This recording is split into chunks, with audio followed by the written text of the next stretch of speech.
Can you tell me what is the difference between clinical thermometer and a laboratory thermometer?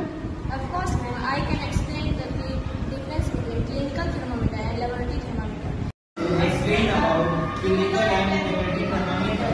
I am clinical thermometer. And I am laboratory thermometer. Clinical thermometer is shorter than laboratory thermometer.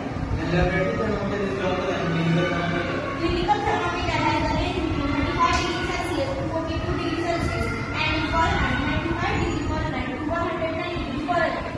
And laboratory thermometer is range between 0 degrees Celsius to 100 degrees Celsius. Clinical thermometer has a peak present in capillary tube.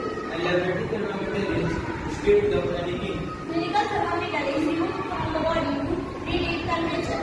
And laboratory thermometer remain in contact with the temperature in heat. That's all about difference between clinical and laboratory thermometer.